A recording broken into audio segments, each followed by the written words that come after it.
So I'm at a Samsung Kia, and this is the Kia Stinger. And the Kia Stinger is the car that pretty much everybody's test driving now because they're trying to get people's interest into it, basically as a, I guess you could say, an option to those ugly ass Toyotas and those boring small ass Acuras that they're putting out now, the TLX, which is basically a joke. So what does the Kia Stinger have going for it?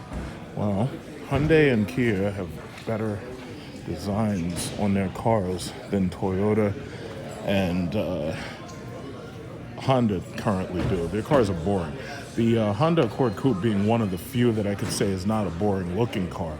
The thing about it is Hyundai and Kia make their cars a lot bigger and they make their cars a little bit more stylish. So I have to say they're doing a great job. I actually like Hyundai. You know that I've leased Hyundai twice. I leased in a Zara once and then a Genesis H-Track 3.8. And this car is generating a lot of buzz for itself because of its looks. And that's a really good thing for them. You know, so let's take a closer look. They have a couple outside to test drive. I'm supposed to get over to Driveway Demons right now, so I may actually, if I drive one of these things, I may have to do it later. But the thing about it is, it's like I've been to the top of the mountaintop, 707 horsepower, 500 horsepower daily driver. It's like I already been to the mountaintop. They ain't got nothing to show me.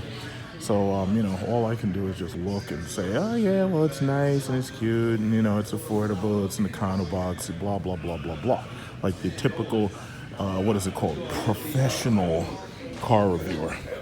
So anyway, twin scroll 4-cylinder engine, micro blue exterior color. I have to say, this is a nice blue. I do like the B5 blue from Mopar a little bit better. This thing starts at $39,300. It comes with a $2,000 package for driver goodies and whatnot, and it comes out to $42,200. 24 miles per gallon, which is something that I absolutely don't get. So, interior looks like a BMW. They've styled it as much like a BMW as they could. Obviously, there's a reason why. There's a reason why so many people are buying crossovers. It's because cars are so small. Now, you know, if you're like small people and everything, yeah, that's cool and everything, but these cars are tiny. Like, I'm getting into this damn thing. Yeah, and my arm is past the B-pillar and shit. Like, you see, this is the reason why Dodge can easily sell their Chargers one after the next. It's because Chargers are big cars. I feel low roof line, like you can see my head. My head is like right up into the roof. With my Jeep, you don't feel that. I have to say, the Charger, the headliner, really, you know, for me, it's not really. I won't say it's uncomfortable, but it is a little bit annoying. You know, the one beauty about not having a moonroof is that you can drive around with like a racing helmet if you go to the drag strip. But these, you know, there's not too many of these going to a drag strip. So, what can I say about the interior? It looks real nice. It's real nice. BMW design.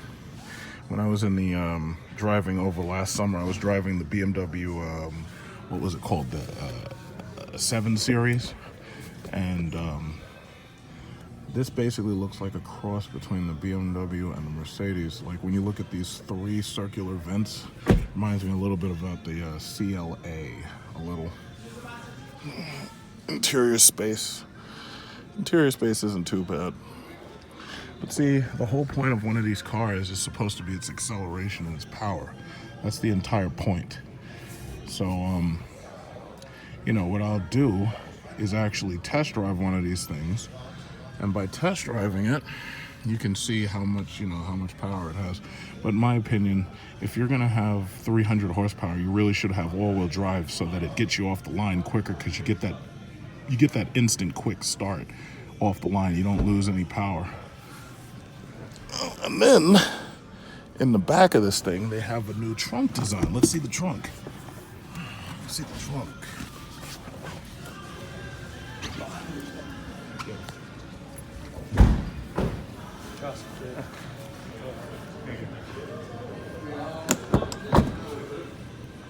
So it's a sportback trunk. It's kind of like the Audi A7.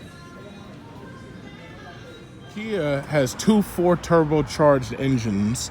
They have the 4-cylinder turbocharged engine, but then they also have a V6. So this black one right here, this is their premium model. So this one is the 6 turbo, and it has the red interior, which I'm going to show you in a second. It also looks like it has like bronzed out sides. But you know, the thing about it is, what they really needed to do with these cars, if they really wanted to make it absolutely perfect, is you put all-wheel drive. You know? Because this is the 3.3-liter twin-turbo V6. I'll show you the interior in a second. I may test drive one of these things. Either that or I may like come back because I really got to get to driveway demons. But they're, you know, they know that there's a lot of buzz on these things, so they're anxious to sell them. And I have to say, they look attractive, but my thing is, they are so freaking generic. It's like they looked at BMW, they looked at Mercedes, they looked at Audi, and right now I'm seeing BMW and Audi. Like, for instance, that metal vent, that reminds me specifically of a 5 Series. And then that hatchback obviously reminds me of an Audi A7 or whatever sportback model they got, because I think they have a 5 sportback too. So the thing about it is, it's like, that's the one thing that always killed me about Kia. Like, I like Hyundai because Hyundai, you know, even though they're generic, Hyundai downplays it a little bit. But with these, it's like, this thing is super in-your-face generic. Like, it's like, hey, guess what? Oh, your Audi A7 has a Sportback? Guess what? We got a Sportback, too. Oh, those Chryslers, they got Brembo brakes? Guess what? We got Brembo brakes, too. Oh, shit, BMW, they have a screen right in the middle center stack that sticks up like this so everybody sees you in your BMW. Yo, guess what? We got that, too. It's like every single thing on this car is designed just to be just like something else. It doesn't take chances just to be something original. It looks like what they did was they looked at market research and some bean counters somewhere, say, hey, guess what? We're going to put, oh, BMW got that? We're going to put that in here too. Oh, Mercedes got 3 little round vents in the middle? Yeah, well, we're going to put that in too. Oh, these people want red seats? Fuck it, we're going to put that in here too. We got white seats, we got red seats, we got black seats. Guess what? We got, you want all-wheel drive? Well, we got the Stinger all-wheel drive. Look at this. So basically, in my opinion, all of these things should have all-wheel drive, which they probably, most of them do.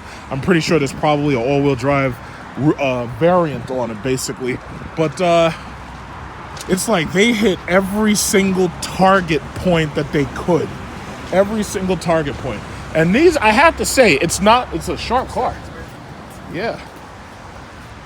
Yeah, these things are sharp. This is a nice one, actually.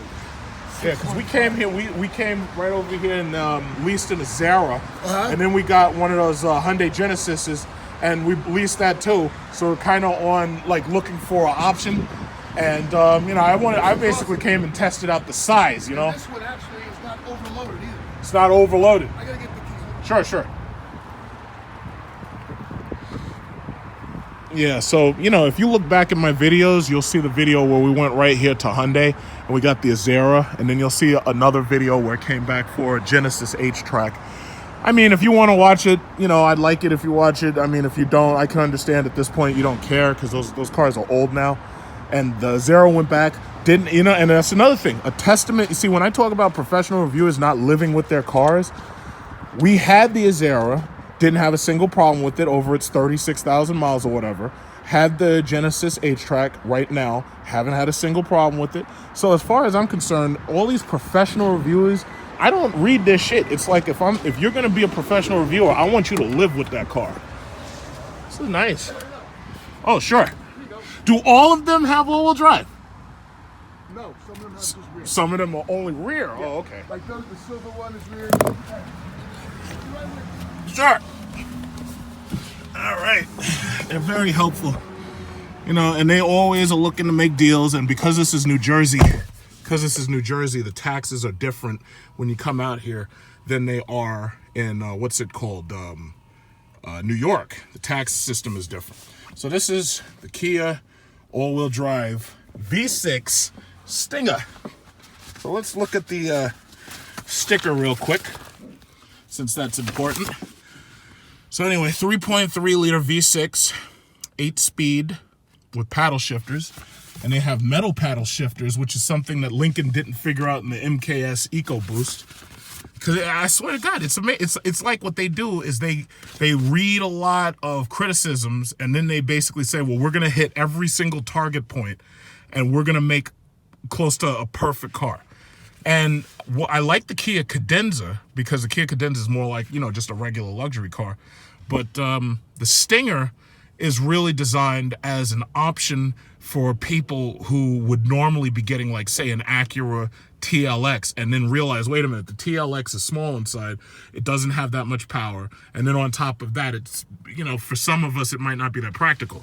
This has that sport back, and look at the back seat. Back seat space is pretty good. Now, you're not sitting behind me. Back seat space is pretty good, though.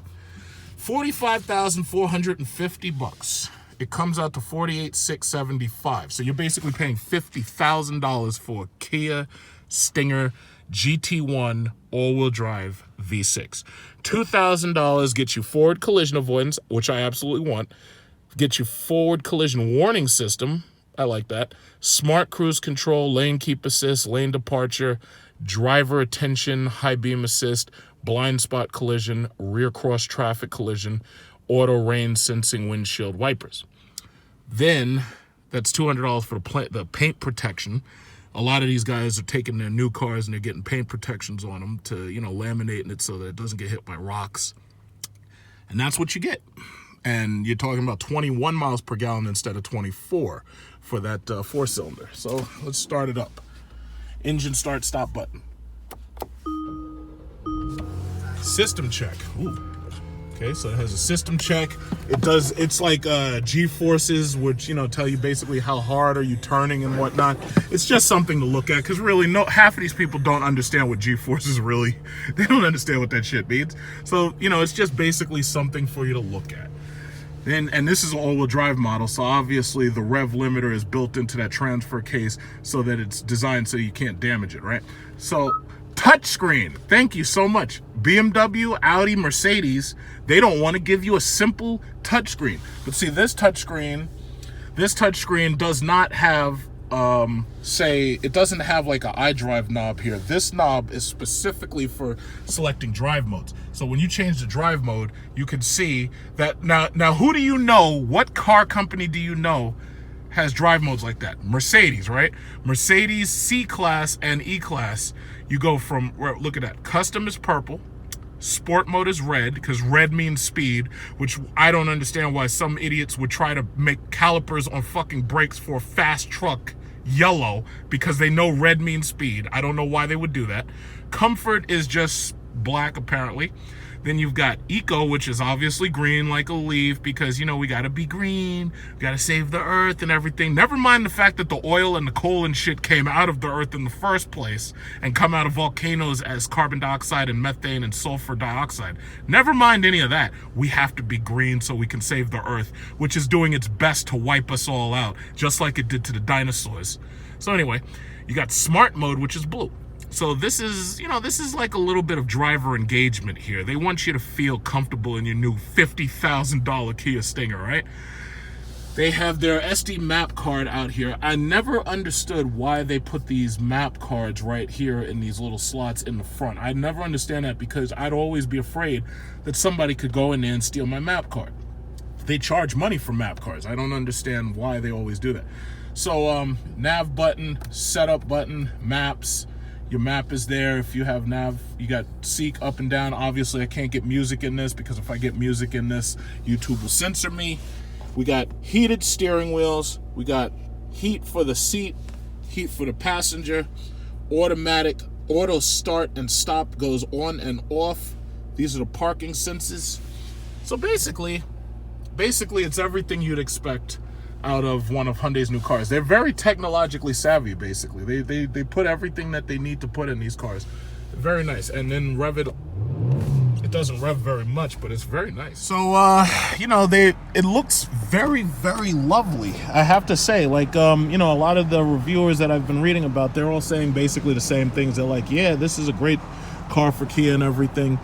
As far as interior space, I really actually prefer the Genesis. I think I already said that. The Cadenza I also like more as far as the Kia models go, but the Hyundai Genesis is a damn good luxury car if you don't want to spend like top dollar on a luxury car. And then you got this moonroof right here. Let's see that. It does not offer the panoramic moonroof.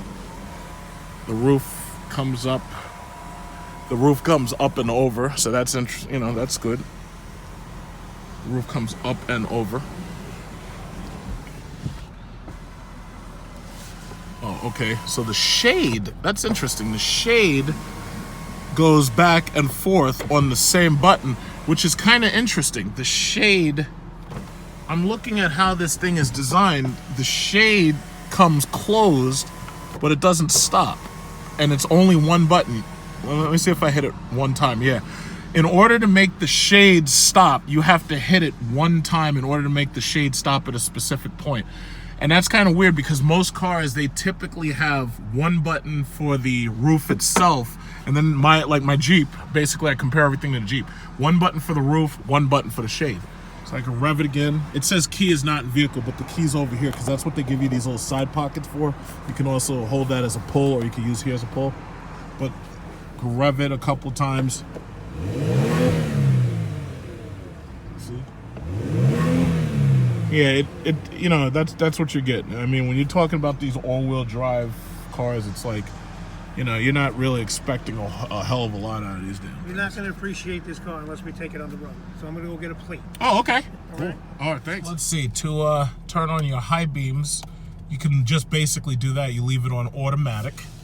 And then over here, to move your windshield, you basically can control the speed there, but you move it up and down like that in order to set it. Front wiper auto. Yeah, well, it's not raining now. So it's very simple If we setting. turn left, we're in trouble. Uh-oh, yeah, it says. They're coming at us.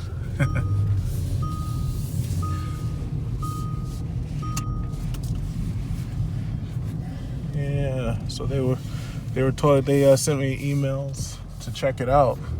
They said they had you know, offers on them, but our lease has to expire first, and then, you know, How long you got left on the lease? a couple months They roll them in. by about the summer. But they said it absolutely won't mature. Like, they say you can't actually do anything until like what is it right after April. I want to avoid everything, basically. Well, then you got to get them to do it. I mean, you know, listen, don't tell them what I tell you. You know, I tell you right out. You got to get them to go for it. I got a better spot to play with Ooh, this this car. thing is fast. Yeah, she's quick. And this has how much horsepower? 3 and change. 3 and change, huh? Keep going for it. Just keep going straight, yeah. We're going to go around the back by the turnpike over there. We have a nice area to run it. Oh, it has that auto stop, I see. Which is, the auto stop, the only time that's going to work is if someone's crossing you, or, you know, there's got to be movement. So, and like these cars are not moving. If it's sitting here like this, the auto stop won't work. You know what I'm saying? If the car's moving and it's getting like, you know, you're moving, then it's going to work. So that's a misconception. Everybody says, oh, it's going to stop by itself. My uncle was not stopping by itself. My uncle was in Vegas and he had a car, and he was complaining about it. He was like, "Oh yeah, the auto start. Every time I stop, it turns off." So I had to go on YouTube. I had to find out how to turn off the auto stop. And then I told him how to do it so he could turn it off. Yeah. He's like, "Oh, thank God," because he just wasn't used to it. If you're at a light and somebody is walking across the street like a pedestrian, and they're like walking, there's movement, so the car won't take off. Right. It'll hold back. And a lot of people will say, like, well, why is that? Because there's movement. The sense is moving. I see. So when it senses moving, it's going to be like, whoa, I'm not going anywhere. I see that. Yeah, it was nice. I'm not crazy about cars that drive themselves anymore. I want to drive my own car. Yeah, this thing's got some serious pass power. Oh yeah, they're quick. They're quick. Yeah, that's amazing. And it's got, the handling is very good on it too. You'll notice she handles because she had a wider wheelbase. Yeah, I like that all-wheel drive because then you don't have to worry about when the winter. Yeah, because well, here they're pretty good with the snow. I mean, they throw sand down. They throw, you know, I mean, where I live in Staten Island, it's playtime over there. I mean, but you'll get. I mean, I have 2 cars. I have the truck and I have the car. And you know, I mean, I don't have much of a problem with the car because it's not so bad. I mean, I'm literally like maybe a half a mile from the highway, so I just got to suffer out the half a mile. But once I'm on the highway, it's clear. But the truck is good for like my other half who has to get around. Continue forward or continue forward or like Just keep right? going straight. Okay. There's you'll see where there's an overpass. We'll make a right, we'll loop around. You can play with it a little bit. It doesn't matter. Most of the time they'll say, it's not worth it to buy. Yeah, this thing is nice. Yeah, they're quick. Yeah. Premium only? Yeah, Premium I only. would. Is You what can you use, do? You you have can use you have mid-level. right? You Mid-level. can use mid-level. Yeah, usually with these turbos, it's like they say, yeah, you can only use premium. Yeah, you can use mid-level, but the one thing about what I do with mine, and I don't have a turbo, but what I do with my own car is I'll throw dry gas in it every 2 fill-ups. Dry gas. Yeah, because to you get got the water on, right? condensation, and you don't want it in your lines in this kind of weather when it's cold. You don't want them freezing up in your lines because you get those little beads in there, and that'll get in the line. And this thing, it's still a GDI engine, which means gas direct injection. So it shoots into it. Actually, it's like a mist that goes right directly into the pistons. So you get a better burn, and that's why your car picks up quicker. So you don't want to have water in there blocking up anything. No. Yeah, that had happened to me a long time ago in a car. I had gotten some water in there, stopped up my whole engine, and they had to replace the fuel pump. They had to replace the. This was a while ago. Put the dry gas in, it soaks up that, and it also clean out the lines a little bit. The high test is basically to clean out your lines. You know what I mean? Yeah. So you spend all that money to clean out the line, but if you get mid-level gas, and every 2 or 3, whatever you choose, but every 2 or 3 you throw dry gas in there. And you don't need the STPs or anything. You go to the dollar store and buy a bunch of them. Should I continue forward or make a right? Just keep going straight. Okay. You know what I'm saying? Unless you want to loop around because we're going to come up to the end over here. So just make a U-E somewhere and Okay. go back. Play with it a little bit. I don't mind. I'm not in a hurry to get back there.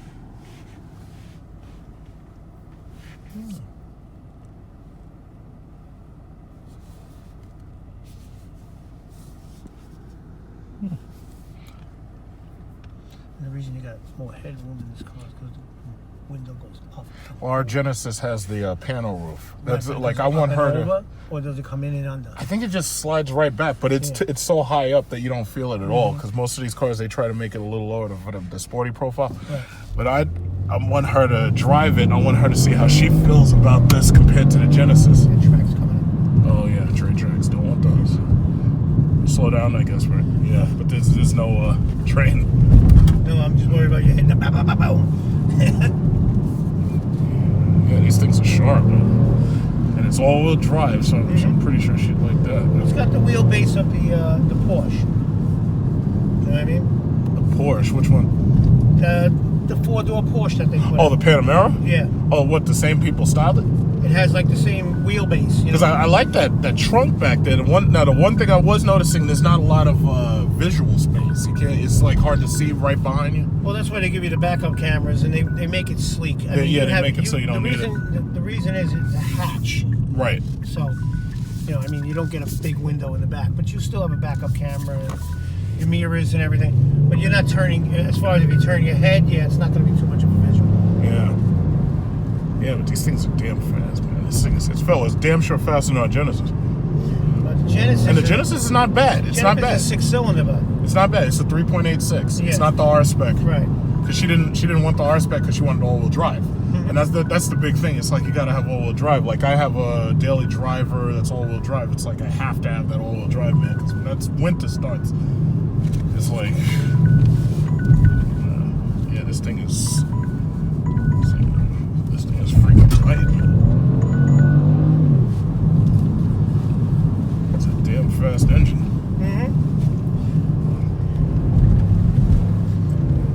The suspension is good too, thank God. Yeah. We had one that was spec for Canada when they first came in, and they were like, "Oh, you can't drive it." Like, yeah, okay. Spec for Canada. Well, it was, the specs. It was Korean. Canada gets away with that, not us. Oh, okay. So car just came in. We were like, I'm gonna take it for a ride. And they were like, no, you're not supposed to bring it on the road. Oh, yeah. Let them catch me. So we came down here, and this kid Javier that used to work here, and we were wailing. And the car was doing like 118 miles. Yeah, I can see, and it's got Brembo brakes. Yeah. So you slow down, you can actually stop. No, it feels really nice. And you got a good turning radius too. If you know, the wheelbase is high up. It's not like the car's down below the wheels. You know what I mean? Right. Within 2 years, they're gonna make a two-door out of it. Two-door, yeah, that would be, Yeah. and if they GT4. style it nice, give it a nice, It's gonna be a nice GT4, spoiler. they call it. They're not bringing it in yet. They have it. It's in Korea. It's not here. Okay. But it's gonna be the same size, just two-door. The only thing about a two-door is the weight of the doors. You know. They're gonna be heavier. Right. It's like the Camaro. Camaro, if you ever notice, Camaro doors are always, after a while, when you drive a Camaro, the doors... Which direction should I go? Make a left. Make a left. Unless you want to whip back around and go straight right ahead. I make a left. Yeah, I got it. Karen, I'm I wanted to see how that looks. That camera.